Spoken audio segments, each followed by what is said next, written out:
بسم اللہ الرحمن الرحیم۔ معزز ناظرین السلام علیکم۔ حضرت عمر رضی اللہ عنہ کے اسلام لانے کا اصلی اور حقیقی سبب تو رسول اللہ صلی اللہ علیہ وسلم کی دعا ہے۔ اول آپ صلی اللہ علیہ وسلم نے یہ دعا فرمائی کہ اے اللہ، ابو جہل اور عمر ابن الخطاب رضی اللہ عنہ میں سے جو تیرے نزدیک زیادہ محبوب ہو اسی سے اسلام کو عزت دے۔ غرض یہ کہ حضرت عمر رضی اللہ عنہ کے اسلام کا اصلی اور حقیقی سبب تو رسول اللہ صلی اللہ علیہ وسلم کی دعائے جاذبانہ ہے، باقی سبب ظاہر یہ ہے جو حضرت عمر رضی اللہ عنہ سے منقول ہے۔ حضرت عمر رضی اللہ عنہ فرماتے ہیں کہ میں ابتدا میں رسول اللہ صلی اللہ علیہ وسلم کا سخت مخالف اور دین اسلام سے سخت متنفر اور بیزار تھا۔ ابو جہل نے یہ اعلان کیا کہ جو شخص محمد صلی اللہ علیہ وسلم کو قتل کر ڈالے اس کے لیے میں 100 اونٹ کا کفیل اور ضامن ہوں۔ حضرت عمر رضی اللہ عنہ کہتے ہیں کہ میں بالمشافہ ابو جہل سے دریافت کیا کہ تمہارے جانب سے کیا یہ کفالت اور ضمانت صحیح ہے؟ ابو جہل نے کہا ہاں۔ حضرت عمر رضی اللہ عنہ کہتے ہیں کہ میں آپ صلی اللہ علیہ وسلم کے قتل کے ارادے سے تلوار لے کر روانہ ہوا۔ کچھ قدم چل کر نعیم ابن عبداللہ نجام سے ملے اور پوچھا کہ اے عمر رضی اللہ عنہ، اس دوپہر میں کس ارادہ سے جا رہے ہو؟ عمر رضی اللہ عنہ نے کہا محمد صلی اللہ علیہ وسلم کے قتل کا ارادہ ہے۔ نعیم نے کہا محمد صلی اللہ علیہ وسلم کو قتل کر کے بنی ہاشم اور بنی زہرہ سے کس طرح بچ سکو گے؟ حضرت عمر رضی اللہ عنہ نے کہا میں گمان کرتا ہوں کہ تو بھی صابی یعنی بددین ہو گیا اور اپنا آبائی مذہب چھوڑ بیٹھا ہے۔ نعیم نے کہا تم مجھ سے کیا کہتے ہو؟ تم کو معلوم نہیں کہ تمہارا بہن فاطمہ بنت خطاب رضی اللہ عنہا اور تمہارے بہنوئی سعد بن زید رضی اللہ عنہ دونوں صابی ہو چکے ہیں اور تمہارا دین چھوڑ کر اسلام قبول کر چکے ہیں۔ حضرت عمر رضی اللہ عنہ یہ سنتے ہی غصہ میں بھرے ہوئے بہن کے گھر پہنچے۔ حضرت خباب رضی اللہ عنہ جو ان کی بہن اور بہنوئی کو تعلیم دے رہے تھے اور حضرت عمر رضی اللہ عنہ کی آہٹ سنتے ہی چپ گئے۔ عمر گھر میں داخل ہوئے اور بہن اور بہنوئی سے کہا شاید تم دونوں صابی ہو گئے ہو۔ بہنوئی نے کہا اے عمر، اگر تمہارا دین حق نہ ہو بلکہ اس کے سوا کوئی دوسرا دین حق ہو تو بتلاؤ کیا کرنا چاہیے؟ بہنوئی کا یہ جواب دینا تھا کہ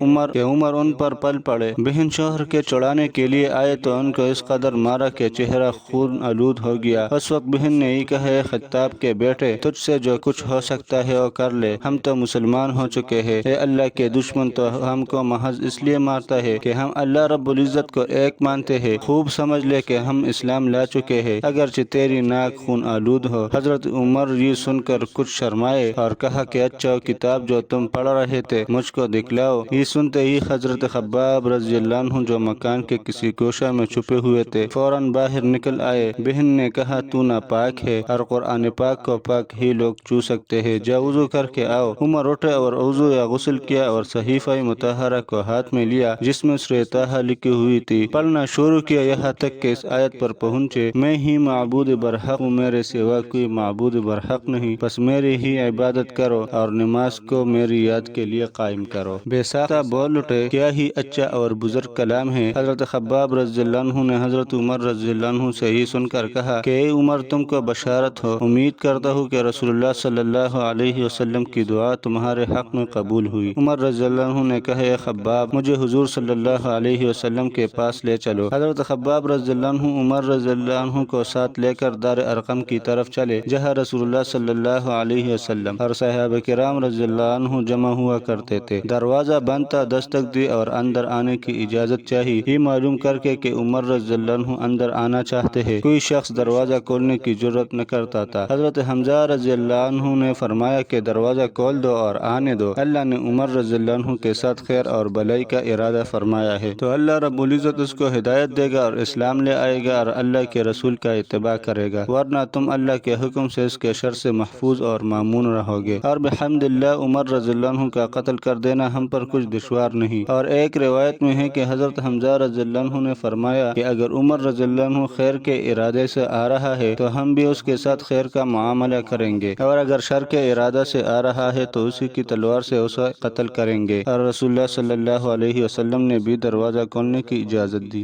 دروازہ کھول دیا گیا اور دو شخصوں نے میرے دونوں بازو پکڑے اور آپ صلی اللہ علیہ وسلم کے سامنے لا کر مجھ کو کھڑا کیا۔ آپ صلی اللہ علیہ وسلم نے ان سے فرمایا کہ چھوڑو، اور میرا کرتا پکڑ کر اپنی طرف کھینچا اور کہا، اے خطاب کے بیٹے، اسلام لا، اور یہ دعا فرمائی، اے اللہ اس کو ہدایت دے۔ اور ایک روایت میں ہے کہ یہ فرمایا، اے اللہ یہ عمر ابن الخطاب حاضر ہے، اے اللہ اس سے اپنے دین کا عزت دے۔ اور عمر رضی اللہ عنہ سے مخاطب ہو کر فرمایا، اے عمر، کیا تو اس وقت تک باز نہ آئے گا جب تک خدا عز و جل تجھ پر کوئی رسوا کن عذاب نازل نہ فرمائے؟ عمر نے عرض کیا، یا رسول اللہ، اسی لیے حاضر ہوا ہوں پر کہ ایمان لاؤ اللہ پر اور اس کے رسول پر اور جو کچھ اللہ کے پاس سے نازل ہوا۔ رسول اللہ صلی اللہ علیہ وسلم نے فرت مسرت سے بآواز بلند تکبیر کہی، جس سے تمام اہل دار نے پہچان لیا کہ مسلمان ہو گئے۔ یہ تمام تفصیل سیرہ ابن ہشام اور عیون الاثر میں مذکور ہے۔